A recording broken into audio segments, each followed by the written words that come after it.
If I ask, how many of you have your voter's card today? Probably 50% of you may have your voter's card. These were the words of former President Goodluck Jonathan.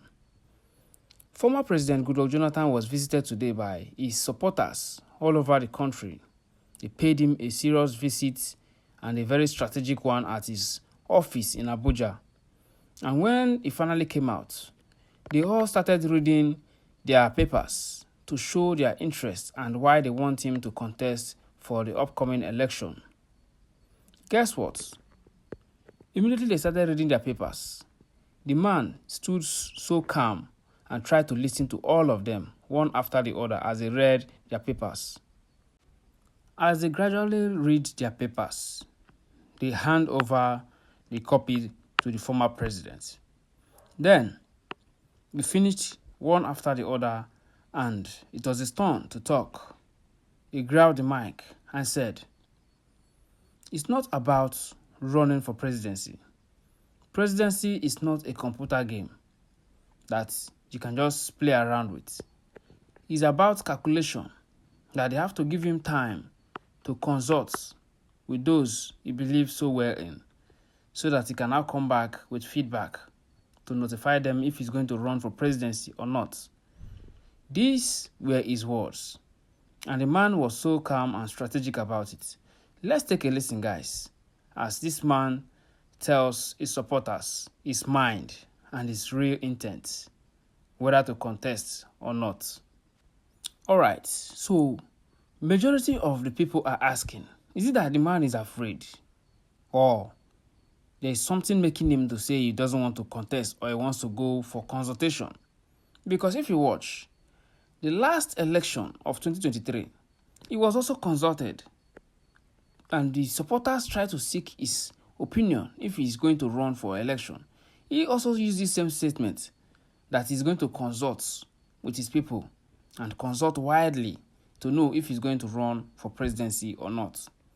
Now, fast forward to 2026, he's also using the same word that he's going to consult with people to know if he's going to run or not. Is it that Mr. Former President Goodluck Jonathan is afraid of testing or showing power with President Bola Ahmed Tinubu and others?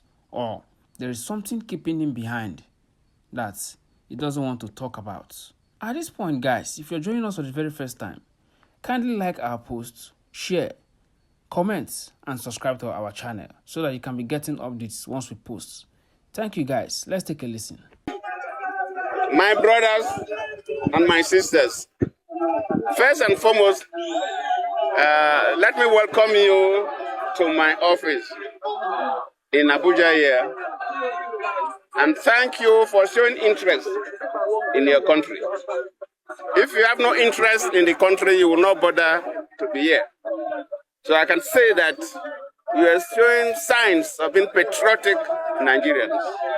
And I will encourage you to continue to be patriotic to the country. It's only patriotic citizens that build their nations. Unpatriotic citizens will destroy their nation, take the money to anywhere to enjoy their life. So you must be patriotic. And things are very, very clear. The key thing we need in this country is peace. I don't even know how old some of you were when I was the president. But the key thing is peace in this country, and you will continue to advocate for that.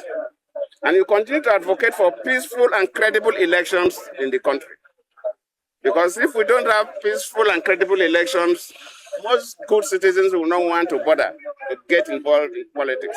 And as youth, will continue to advocate for that. It's very dear to us, peaceful elections. And indeed, you, as young people, must continue to be fully involved in the electoral processes, especially your right to vote. I've observed elections in about 14 or more African countries. Some have been there 2 times. And even Southeast Asia. Nigeria have the lowest turnout of elections in every election cycle. We have the highest voters apathy. And it shows as if people are not even interested in their elections. We have the worst, the least.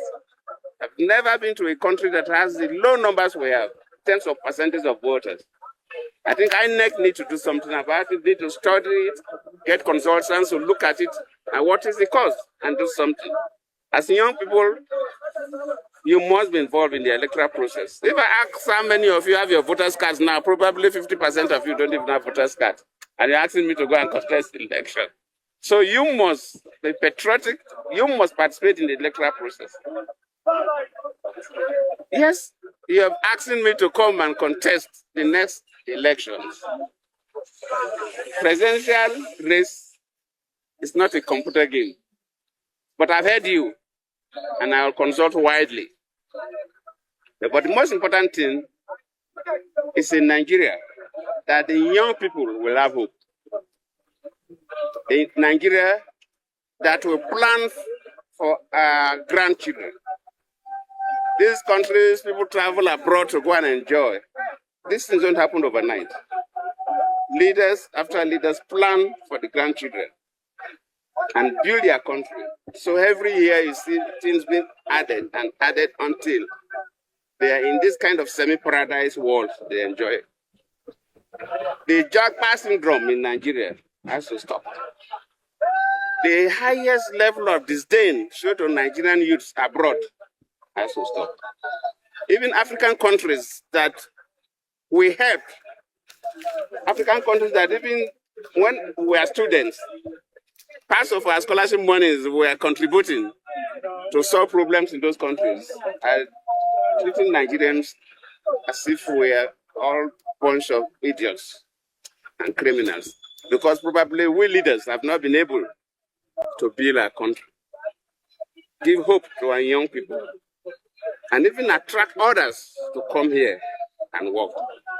This is the task that face all Nigerian leaders. These things could be done by any other person, may not necessarily be Jonathan. But I've heard you, I will consult, and probably, of course, the race is getting close. Your Excellency, yes. For many Nigerians within their early 20s and below, it sounds like music to their ears that Nigeria was once the largest economy under your watch. Don't you feel the weight on your shoulder to accede the request of these Nigerians to contest for the presidency of 2027 again? I thank you. I've heard them, just like I said. You must have heard me. I said that contesting presidency is not a computer game. I have heard from the young people. I will consult. I cannot just wake up and say I want to be the president of Nigeria again. But I'm telling you that I will consult. If there's need to, fine, I will. Thank you. Thank you. Yeah, Mike. So, my children, my brothers, my sisters, thank you so much. God bless. Thank you. Your Excellency. The incoming. Thank you. Disappointed. Thank you.